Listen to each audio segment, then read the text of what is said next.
Welcome everyone to the No BS Podcast, the gaming news podcast where we ditch the sugarcoating and give it to you straight. I'm Blake. And I'm Steve. And if you're looking for real talk without the BS, you've come to the right place. Before we jump in, don't forget to stay connected with us. Follow us on X at No BS Podcast GG for all the latest updates and hot takes.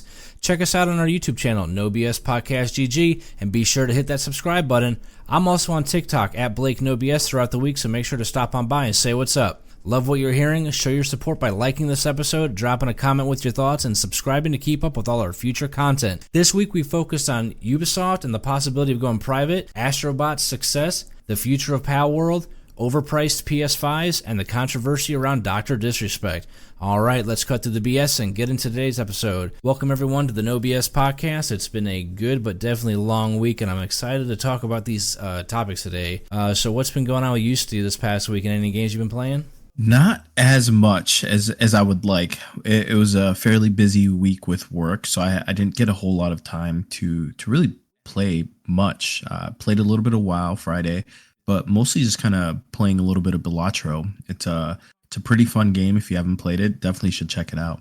I'm kind of surprised, man, with your Steam inventory. You usually have an abundance of games to choose from. I've seen that. It's a long list of games. Yeah, I feel like I buy every time a simulator game drops, I'm buying it. I don't know what it is about those games, but I can just spend hours playing them.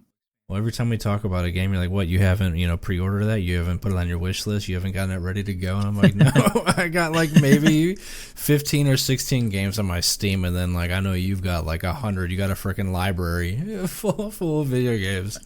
I think I have like $6,000 worth of games on my Steam library. Yeah, well, I guess you're the right person to give reviews on these games. So I tried Predecessor, which is a game. It's a free-to-play MOBA similar to Smite. I think you played a little bit of it too. So it's available on all platforms, right? So you guys on your Xbox, PC, and everything. And it's developed by Omida Studios, which this is their actual first game that they've developed. And the game actually had a buy-to-play early access that came out in December of 2022, and it just fully released a few weeks ago, actually about a month ago, on August 20th. And I played it for a little bit, and it felt extremely similar to Smite. I mean, it's pretty much like a carbon copy, but with different heroes. Although I will say, like this game, like the graphics and animation, like with the hero animations, was actually pretty good. I was actually really impressed with how the heroes looked. I'd almost say it was better than Smite as far as like how everybody looked. I did like the game mode. It's called Brawl, which if you play League of Legends, it's an ARAM where you got one single lane with your instead of your typical three like in MOBAs with the jungle and everything like that. Now, when I was actually playing, the gameplay felt like very glitchy and not smooth, and it's like my character or hero was kind of clipping all over the place. Now, I'm not sure if that's just because they got some things to update, but it almost felt like I was playing like on an old computer, and I got an i9 and a 4080, so that kind of made me not really want to play it, so I definitely think they need to fix some things on their end to get it running smoothly with how unfluid, the movement felt. Definitely made me too. Like I played, I think like one or two games, and I was like, yeah, I can't play this anymore. Really? Yeah. It was in a era where we have quite a few MOBAs coming out. I was kind of like, because I know Smite 2 came out this year too, and I know you play a lot of like you like the MOBAs where you move with your WASD movement keys instead of the click to move like your typical like League of Legends.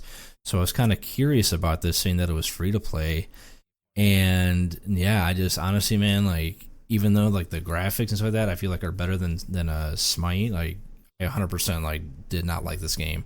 I say it was cool, like the graphics, like you can tell the art team like did really good with it, but like the thing that like really like kind of made me not even want to. I just uninstalled it. That made me really not want to play it anymore. Is like as soon as you complete the tutorial and like you get to that home screen, the first thing you see on there is like an option to buy a skin for the hero steel, and it's like we've talked about this before.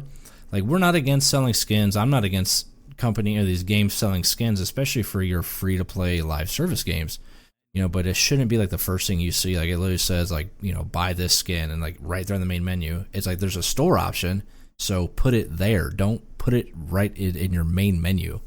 right? So I think like overall, like I'd say it's decent, but if it wants to compete with Smite 2, it's definitely got some updating to do. And honestly, like I'd rather wait for Deadlock and play that. I guess what would you rather play, Smite or this game? Oh, dude, Smite 100%. I mean, I played Smite, Really? yeah, with Smite 2, yeah, 100%. The game, like I said, the heroes were really cool. I think they did a fantastic job with how they looked. It was just the gameplay. Like again, if you're moving and your character, when the movement doesn't feel smooth, it's just unenjoyable. Like, yeah, I'm not going to play this, right? Okay. So, Yeah, I played a little bit of it as well, and I again like kind of like you said, it was fun. It was enjoyable. I think my biggest gripe is it just took so long to get into a game. I think I was waiting in queue for about 10 minutes trying to get into a game, not playing against bots because I don't know if there's difficulty modes to increase the difficulty with the bots, but it just felt very underwhelming playing against bots. And were you I playing the think brawl mode or like the normal 3 lane uh, mode? I was just playing the normal mode. Okay. Yeah, I don't think I'm gonna boot it up again. I'm just just gonna stick to Smite. It's definitely enjoyable to waste some time, but again, like you said, with there being so many different MOBAs out there, whether it's League, Dota, Smite, this game, and then Deadlock coming out, and even Blizzard's Heroes of the Storm, you could play that as well. There's just so many different options, and it's very difficult to kind of go into a new one and put time into it and invest money into it if you want to get skins and just play this over something else. Yeah, and especially if you're going to release a game, it needs to be polished. It can't be, like I said, Movement Dude was just not fun at all. Yeah. So an article was put out by Game Rant that mentions that there's a Ubisoft investor saying that the company should go private and believes that management needs to change. Now, we've talked a lot about Ubisoft and a lot of stuff that's been going on with them, and I mean, I definitely agree on the management change. Like, as their last good game, in my opinion, was probably like Assassin's Creed Origins, which came out in 2017. And in like any other industry, like when your company's stock value is being driven down by poor results, usually that means like something needs to change. Like, what's your opinion on that? It's interesting because I don't know if you got a chance to really look into the situation that's kind of going on. These new investors kind of came in, put in a bunch of money, and after the flop of Star Wars, they're basically trying to force almost like a corporate takeover, get the CEO out, I think it's Galindo brothers. I'm not 100% sure what the name of the family is, but there's the family that's kind of been involved with Ubisoft for a long time, and they're really trying to push them out. It does seem like every time that there's a dip in the stock, they always kind of tend to recover, but again, with the amount of flops that this company has had recently with X Defiant, then you had Star Wars, and even now with the Assassin's Creed game coming out, there seems to not be a whole lot of hype surrounding this game, which is crazy because you have such a big IP with Assassin's Creed. I think Assassin's Creed game tend to do fairly well, but there's been a lot of people complaining the gameplay doesn't look fun. There's issues with DEI in this, making a Black Samurai. They even had to issue an apology to Japan. Yeah, I saw that. Yeah, oh yeah, I saw that. So it's like when things like this happen, and it's difficult because I think gaming as a whole tends to not do well when you're a publicly traded company. I don't think it's very rare to see a company that does well because you're going to have games like this that just don't do great in the market. And when you're really having to focus as an organization to make sure that you're making money for your shareholders and you're constantly meeting earnings, it makes it difficult to make tough decisions because sometimes to make a good game, you do have to kind of take a loss and then possibly recover or even continue to support the game. And eventually you'll see some sort of ROI.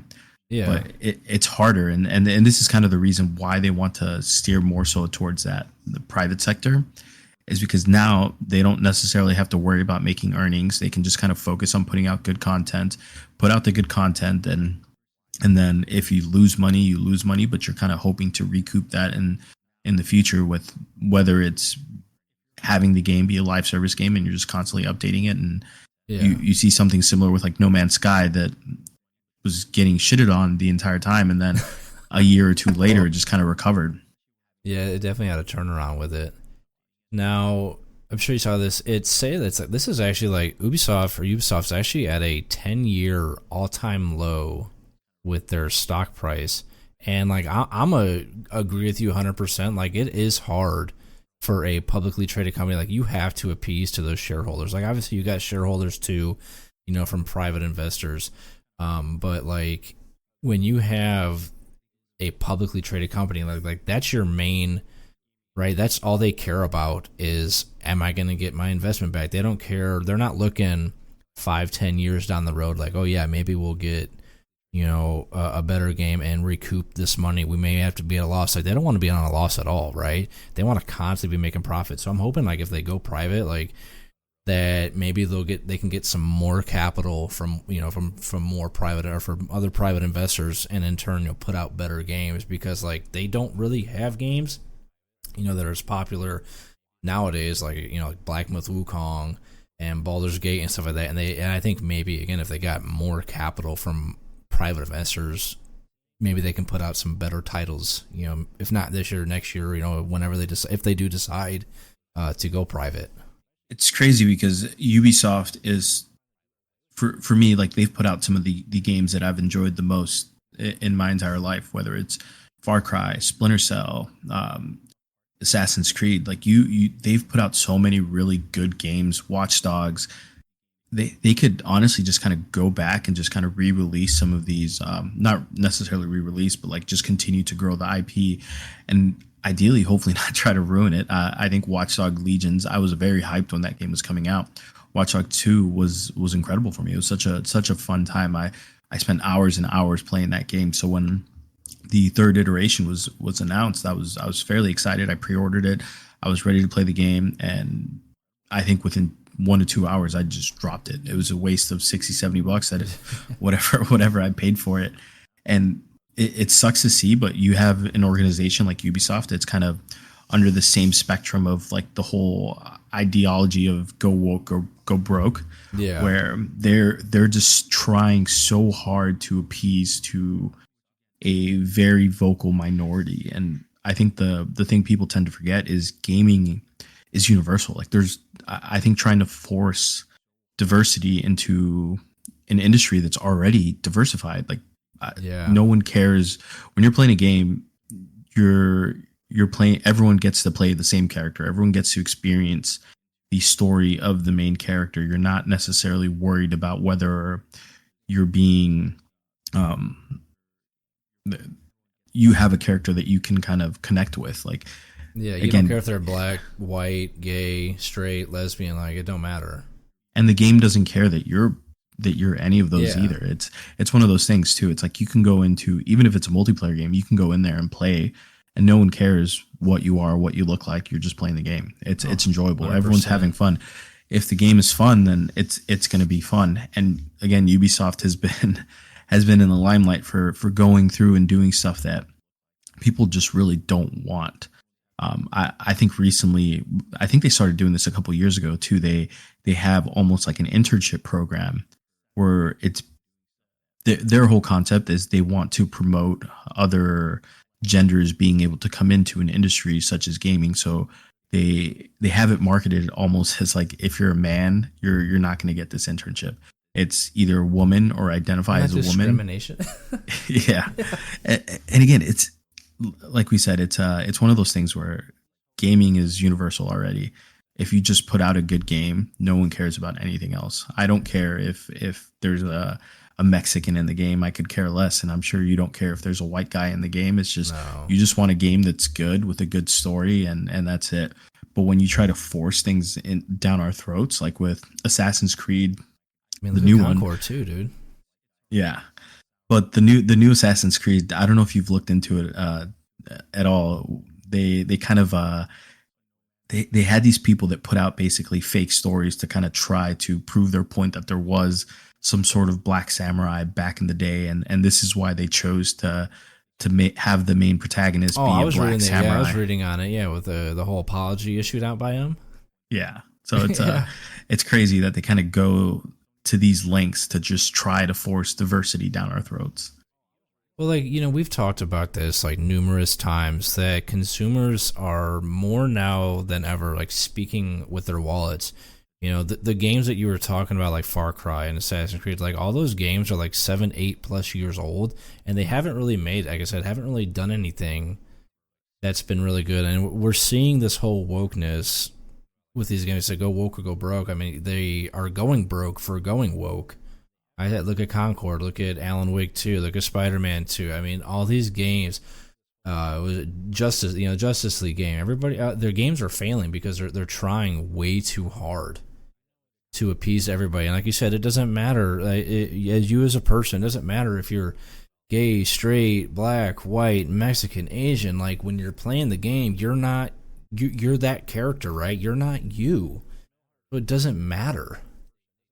And so I think if they can put something out without spinning this whole wokeness into it, I think they can turn this all around. But I mean, that's just my honest opinion. And so last week, speaking of last week, we were talking about kind of like Sony, how they don't have like their Super Mario, like Nintendo, or Master Chief like Xbox and Microsoft. So a game that just came out, Astrobot, I kind of talked about this. The community is saying this may be that answer. This may be, PlayStation's or Sony's Super Mario. Now, currently, Astrobot is actually like the highest rated standalone game of 2024 so far, according to Metacritic, and it's on a lot of lists as possible game of the year, with other games on that, such as like Black Myth and Helldivers being mentioned as well. And like to be on that list is amazing, and it's insane too, considering the game just released September 6th. Right, you were kind of talking about this, so like, what's your opinion on it? Like, how do you feel about that? Yeah, it's one of those games that, again, it's just universally loved. Whether it's you enjoy platformers or you enjoy being able to see characters from your past. I think that's one of the things that I've been seeing a lot of people kind of praising the game. It's putting some of these old characters that kind of got forgotten about, whether it's Jack and Dexter. I know Kratos is fairly well known, but there's a bunch of other ones that people just don't want to say who all you can find, because they don't want to ruin that surprise that people are getting when they see these characters that they grew up on just all over the world. And just on that real quick, there are 80 different levels too, so there's a good chance you might see somebody in there. Yeah, and it's crazy because, again, the game just reminds you of how big the PlayStation world really is. Like, there's so many great games that have come out under the PlayStation umbrella, and it's an exclusive. It's an exclusive. Yeah. I was so pissed when I saw that. Yeah, people are definitely saying that this game kind of is up there with some of the best Mario games, which is great praise. I love platformer games, and I've been kind of on the side of like whether or not I want to buy a PlayStation 5, and just for seeing games like, well, no, not just for this game, but like seeing games like this where it's like you see a game that you're going to enjoy and you're going to play a bunch. And I think a lot of people are kind of going out of their way to try to platinum this game. Like, people, I've seen creators that very rarely platinum games. They just finish the game, but they just want to do as much as they can with this game and unlock every single little thing that they can. I think it looks great. And again, whether or not this sells as well as Sony is hoping, it's pretty cool to see when you see a game that gets praised as much as this is. Well, I was watching some gameplay on it, and it's like one of those games that I could see myself, with my PlayStation out in the living room, dumping hours into it, and then my daughter would be able to pick it up. She, like I said, she's 7, and then even like Megan, my wife, it's a game that appeals, like you said, to like everyone, And if you haven't seen the game, or if you know what we're talking about, it's a free to play 3D action performer, like I said, with 80 different levels to beat. And I was honestly like amazed by it, dude. Like, the gameplay, it looked super fun, and like the graphics are very good. And one of the things that I was reading that were praised about it was like it really takes advantage of like everything that the PS5 offers and putting it into the game. And I think that this game right now is proof that games really don't need to be overly complicated, and sometimes players just want to be taken back to the basics. And it's funny that you had mentioned like Mario, because I feel like if Mario was made in 2024, this is what it would be like, right? This game kind of also shows, like I said, what can be done on a PlayStation, and it's kind of setting that standard for future developers as well, as to show like how powerful this system is and what exactly can be done on it. Yeah. I'm almost tempted, I said, to get a PlayStation, even as just because I said this game, man, it looked so cool, man. It just, like I said, it looked like a super new, like Sony's spin on like a Mario, and it was awesome looking. This is one of those games where you kind of wish that this whole exclusivity thing didn't exist, because that's what I was saying, man. I think if this game was on PC, it would be huge. Well, the first thing I did was look up. I'm like, is this game available on PC? And it's like, no, just PlayStation. But every console kind of needs their game to really have you contemplate, like, okay, I need a PlayStation. I need to get a PlayStation.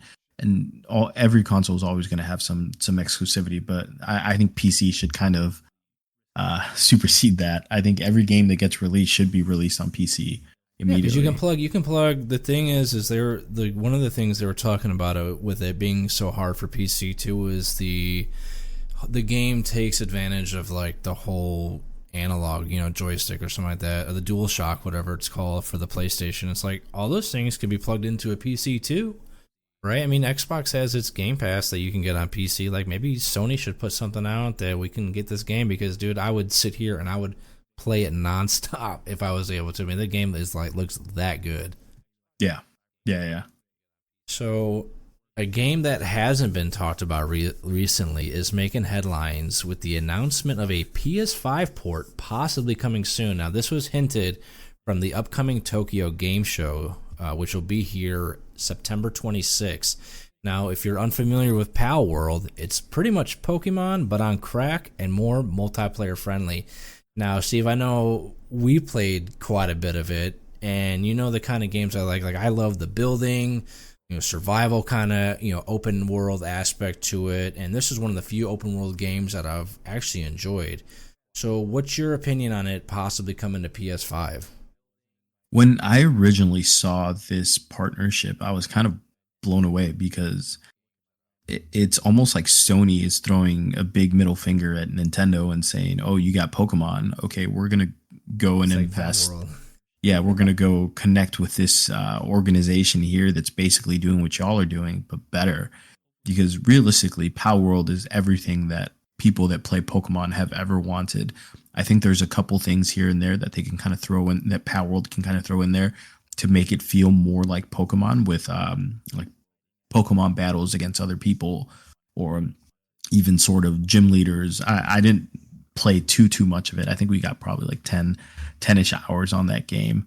So I know there's bosses that you can go and defeat, but throwing something on there to kind of keep the players coming back, I think is great.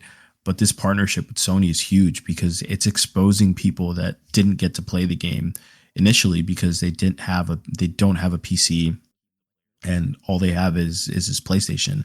I think it's going to be great. I think, again, kind of going back to what we were talking about, Astrobot, I think anytime you can have a game on multiple platforms, it's amazing, because you just get more and more players that are able to play your game and enjoy it. And if it's a good game, 100%. It's going to do well. Yep.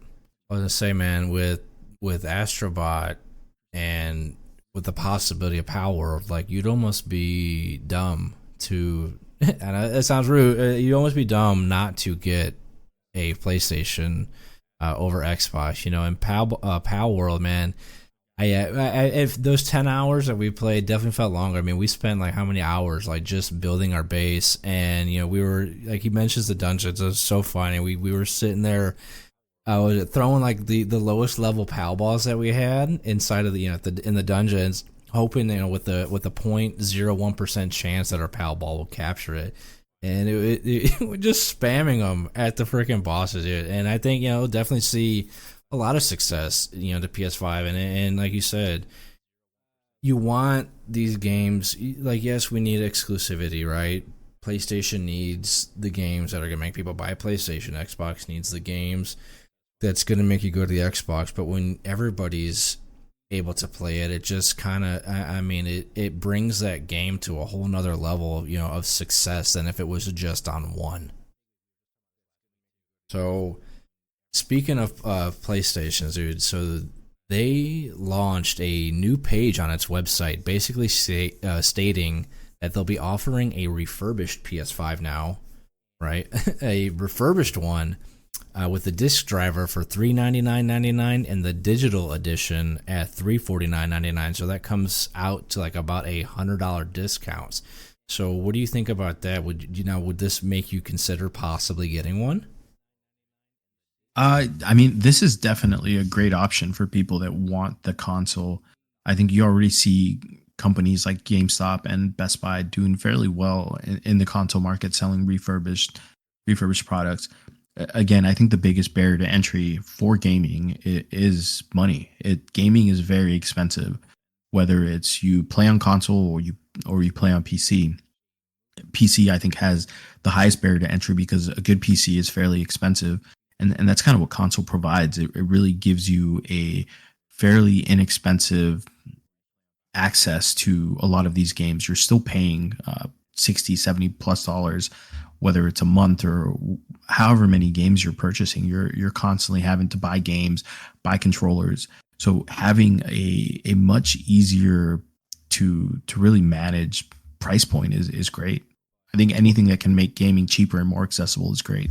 Well, most of the systems now allow you the option to be able to plug in a mouse and keyboard. So somebody, I mean, realistically, like you probably could just, instead of, spending the $2,000-3,000 plus dollars on a good rig, buy a new Xbox or PlayStation and plug those things in. And I mean, again, it's not going to be the same thing. I mean, you're not going to get everything in super ultra, definition like we would. But it's yeah, I agree 100% with you that the entry to this stuff should be a lot lower, and I also agree. Like I think this is a great idea for those who can't afford the $500 price tag of a brand new one, especially considering, according to the website, that it's a certified refurbished, right? So I'd imagine like that would include things like a guarantee, of no issues. I kind of like to think of it like buying a certified used car. As long as you're guaranteeing me a working product, then I don't see any issue with it. Yeah. And it reminds me of like, I don't know how many times, like I went to GameStop, and bought like a used game, and all, what they would do is they just put it into the console to show you that it worked. So again, if like I said, it's very expensive to get into gaming. So I think it's a move in the right direction. Like Sony is just like hitting home run after home run with everything, man. It's insane. And it's funny too, and not funny, but the price, man. So the PS5 Pro, I don't know if have you seen the price of this thing, dude? It's $700, right? Yeah. It's making it the third most expensive PlayStation console ever made. Now, I am very lucky we don't live in a place like Japan where they did the conversion rate for the cost of this. It's going to cost them roughly $850 for it, and people in the UK are going to be expected to be seeing the price point of about $918. And it's like, at what point does it just become cheaper to purchase it here and ship it to them, instead of buying it in their own country? Yeah, and I think honestly what Sony is doing is they're trying to see how high they can go. Mostly, I think they're looking at what the next gen is going to look at. They want to kind of try and figure out what price point people are willing to pay. I think the people that want the better quality playing experience are going to purchase the PlayStation Pro. I don't think your average gamer is gonna buy it. I think the big issue that people are having with putting such a high price point is realistically a lot of the better games that PlayStation has to offer are PlayStation 4 games. So you're really paying $700 to play a game that came out 5-6 years ago, when honestly it's playing it on PlayStation 5 is probably good enough. And I think I've seen some side to side comparisons, and it's not that much better. It's almost like they get it just to say they got it. Yeah, I think the people that are going to buy it are going to buy it no matter what. People want to play games at 60 FPS and not necessarily worry about whether they're playing in performance mode or they want to see the best quality games. I think my biggest thing is it's really creating less and less of a separation between your PC gaming and console gaming.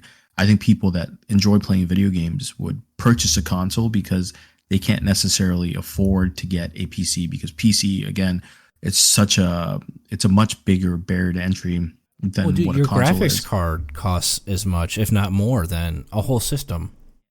Yeah, but now that you're looking at $700, realistically you can buy a very good entry level PC for $700. So it's going to have people thinking now. I think people are definitely going to be contemplating more and more as to like, okay, do I just buy a PC or am I going to buy a PlayStation Pro? Well, I mean, with games like Astrobot and possibly Palworld, I think the option's pretty clear. But I agree with you. PC, I agree. I think PC is it just exposes you to so much more. I think whenever I switch to PC gaming and the amount of content that you have at your fingertips with a PC is just insane. Like, I don't think it's not just for gaming either. Yeah. But again, even just looking at games, like just Steam alone, where you have probably hundreds of thousands of different games. I think I'm finding a new game every single day. And you said you had like 8,000 games on your library? I have a lot of games, and I have a lot of games that I buy that sometimes I don't even get to play because I see that it's on sale and it's like, okay, this looks kind of cool. Let me buy it and see if maybe I'll play it one day. And realistically, maybe play it for an hour, or maybe not play it at all. You got enough games to last you through retirement, bro. Yeah. If I really wanted to, I could go back and I can play games. Like I think I've bought Witcher 3 like 4 or 5 times. Whether it's on console, I bought it on PlayStation 3, PlayStation 4. I bought it on PS5. I bought it on Steam. Again, it's one of those things where it's like I see games that are on sale. Sometimes it's really hard to pass up a game that you've played maybe back in the day and it's on sale for like $2. Like I bought Fallout New Vegas. It was on sale for $3 a couple of weeks ago, and I love that game. And am I going to go back and play it? Probably not. I might, but it was $3, and for that price point, for that price point, I was like, okay, I'll spend $3 on a game that I had a lot of fun with. Maybe I'll go back and play it. Maybe I won't, but. Okay, Sony, you guys need to put Astrobot out for PC because we want to get it. I'm not going to buy your PlayStation, man. Yeah, it's insane, like just how much more you have, like you said, at your fingertips with the PC. And as you said, I wouldn't doubt, like if PlayStation and them start raising their prices, that people just ditch the consoles altogether and just say screw it, let's get a computer. Like you said, you could just the possibilities are freaking endless on a PC. And like you said too, you could get a great entry level computer for probably actually a little cheaper than this. You could probably spend about like $500 and get something that's going to play 95% of games, maybe not at the highest graphics, but at least get you into it. You know, and that's the difference too with PC gamers and console gamers is I think as a PC gamer you kind of become accustomed to, okay, the game isn't going to look that great. If I want to play it and not have any performance issues, I'm going to have to decrease the quality if my computer isn't powerful enough to handle it. But one of those things is like as you kind of start upgrading your PC, you kind of start seeing the improvements in the quality and you just kind of get addicted to it. And once you have a good PC and you can run everything at the highest possible graphics, like I ran games like when Cyberpunk first came out, I had absolutely zero issues running it. Like I wasn't running into any of the issues that people were running into. Same thing with Black Myth Wukong. Like I watched a couple of people play it on TikTok and Twitch, and just seeing how the graphics looked, I was like, oh, this looks like a completely different game. You see people just stuttering all over the place. And I was like, I didn't encounter any of these issues. Yeah. I was like, okay, I guess this is the difference. So, dude, it's funny because I actually just upgraded my PC probably like maybe not even a year ago. And I remember playing like Call of Duty or hell, even like World of Warcraft, dude, and I had to have the graphics set all the way down. And it's like, you're right, as soon as you kind of upgrade, it's like a totally different thing, dude. I mean, you see these people playing like GTA and like Flight Simulator, and it looks so real. And like that's like the great thing about PCs. So to kind of hop into our last segment here, man, Dr. Disrespect, I've been wanting to talk about this for a while. He's been all over the media lately. So he just released a video on X of him arriving to, quote unquote, the arena, and he was in a speedboat. Now, this just comes weeks after being outed by an ex-Twitch employee by the name of Cody Connors for messaging a minor and sending inappropriate messages with said minor. Now, Doc, he was originally banned from Twitch back in 2020, and at the time, the reasons were unknown. Nothing was really being, disclosed about it. And it was brought to light recently that these were the reasons why he was banned. Now, my thing on it is, like, if he really was messaging a minor, why, especially again with it being inappropriate and stuff like that, why wasn't he arrested? And then, when he went to court and settled the lawsuit with Twitch, if what he did was illegal, then why did Twitch settle and pay out his contract, right? I'm kind of like, if what he did was illegal and wrong, why are you paying him then? Why is it not being investigated more thoroughly? So what's your take on that?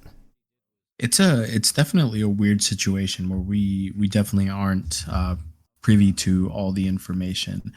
I think one of the biggest issues is Dr. Disrespect kind of came out and basically admitted to everything that happened. He agreed to everything the Twitch employee said he was texting a minor that sometimes kind of steered towards being inappropriate.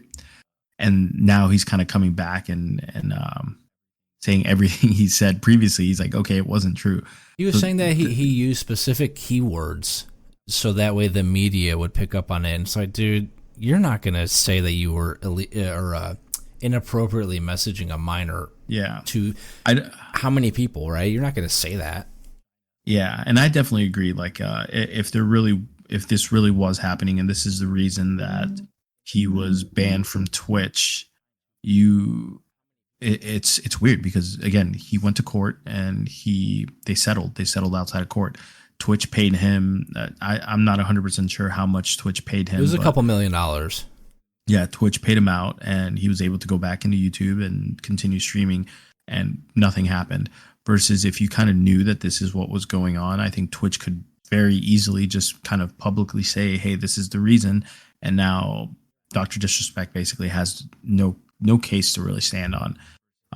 Again, there's probably some legal issues as to why they couldn't come out and say that, but I almost guarantee that they wouldn't have necessarily settled out of court if this was the reason and paid him out. I think Twitch would have much rather have gone to court and won and basically said your banning was justifiable and this is why you were banned, and kind of release all that information.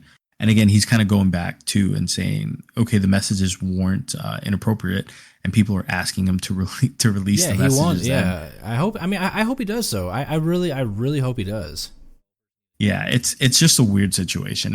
I'm not 100% sure as to what's going on, and I don't really know which way to kind of to sway. Like I'm definitely for not really villainizing someone until it's 100% been proven, because I think we've seen it happen time and time again where someone... That's cancel culture for you, though.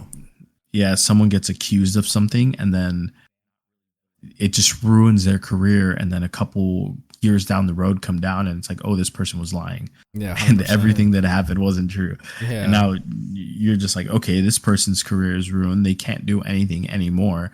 So now what are we supposed to do? Just say sorry? Okay. Yeah, the damage has already been done.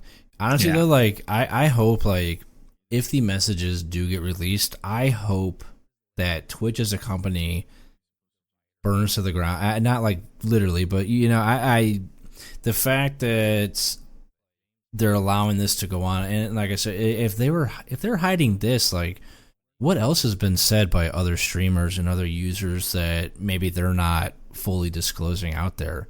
It really makes you question, the authenticity of Twitch and the security. I mean, I got a kid, I got a daughter. I don't want to have to worry about, her messaging, when she gets older, messaging somebody who's over the age of 18 and worry that, that this website won't take it seriously. Like, they pay people there to monitor this stuff. And like, I'm so torn on it too, because the doc, and his video's called The Truth. If you haven't seen it, you can go watch it on his YouTube. He mentions like that the Twitch user that he was mentioning, because again, they haven't released her name yet, right? So he mentions that the Twitch user that he was messaging never wanted to press charges, and then when asked by Twitch, she didn't want to report anything, and she didn't report anything the whole time that was ever said to her. Now, no pictures were even sent either, according to him. Now, he pretty much like continues on stating that they're talking about the stuff, and that nothing he did was found illegal, and that the person of which he was talking to, was of legal age in their state at the time of the messages. Now, the part that worries me is that the most common age of consent in most U.S. states is 16. And like I was just saying, like, if the person was over the age of 18, I feel like her name would have been made public, right? Like, her name would have been put out there, but it hasn't been released. And this has been an ongoing thing for how long? So, like, why not release the person's name? And then even if she was 18, Doc has a wife, he has a kid, not to mention he's 38 years old at the time. So he's like 42 now. So he was 38 when this all happened. He had to have known that what he was doing was wrong. And I'd hope, as a father myself, and my daughter, even if she was 18, was talking to someone, who was married, had a family, and especially that much older, like, that's a 20-year age difference if the person he was talking to was 18. Like I said, I hope, especially if they're that much older, that they'd realize how inappropriate the situation is. So even if what he did was legally okay, that doesn't make it morally okay, right? There's a huge difference between those two. And that really sucks, because I've been a huge Dr. Disrespect fan for the longest time. I mean, I used to watch him back when I used to play H1Z1, which I consider one of the original battle royales. If you've ever played PlayerUnknown Battleground, they actually worked. The guy, PlayerUnknown, was the guy who worked on H1Z1, and H1Z1 kind of fell off after a while. But he started the saying China number one in the H1Z1 lobbies, and I just hope for his sake and everyone else's sake that the messages come out, and that the truth is revealed, one way or the other.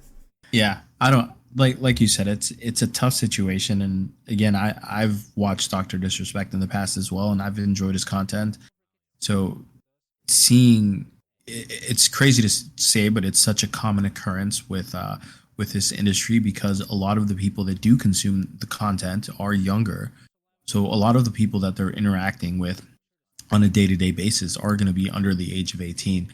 And it sucks, but I think it's going to continue to happen. You're going to continue to see more and more creators kind of get ousted for whether it's messaging or interacting with people as they should under the age of 18 inappropriately.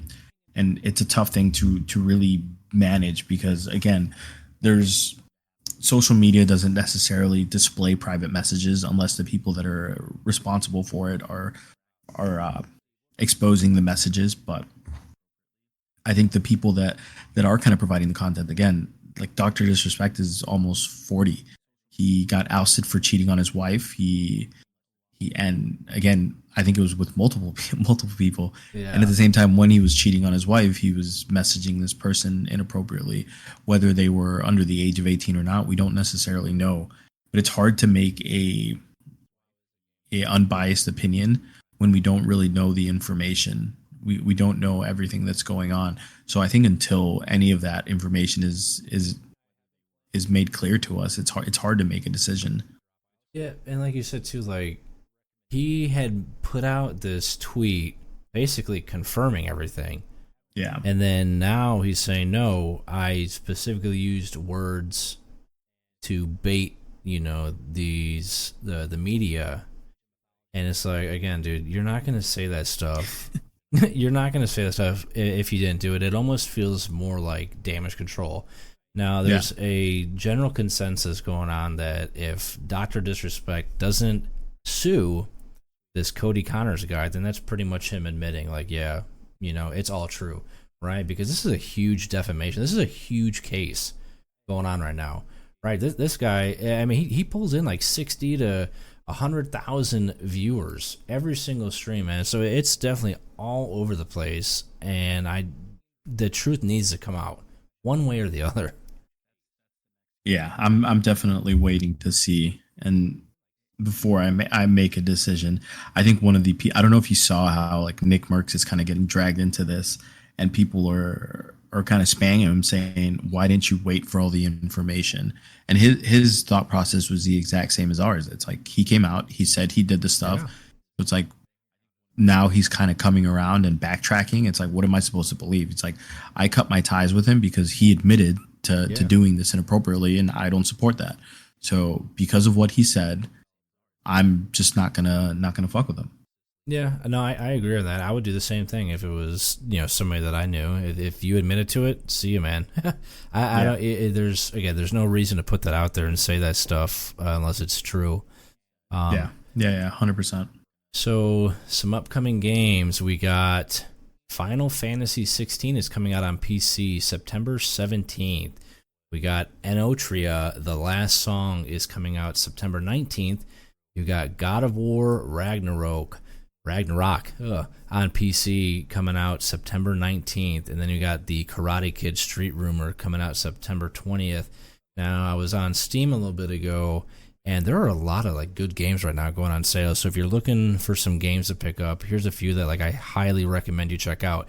You got God of War coming in at 60% off, only at $19.99.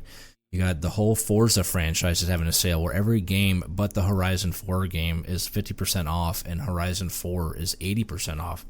You got Helldivers 2, 20% off at $31.99.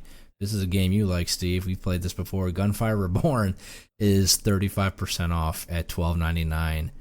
No Man's Sky, 60% off at $23.99. And Days Gone, which I'm probably going to pick up today, is 75% off at $12.49. Now, again, if you're looking for a new game or something like Steve does, where he buys the games on sale and throws them into his library of thousands of already downloaded games, these are definitely some games that you should check out. So that's it for today's episode of No BS. If you enjoyed the unfiltered conversations, make sure to like and subscribe on YouTube at No BS Podcast GG. Don't forget to connect with us on X at No BS Podcast GG for all the latest updates and more. Catch me on TikTok as well at Blake No BS. We appreciate you listening, and we'll be back next week with more straight talk. No BS.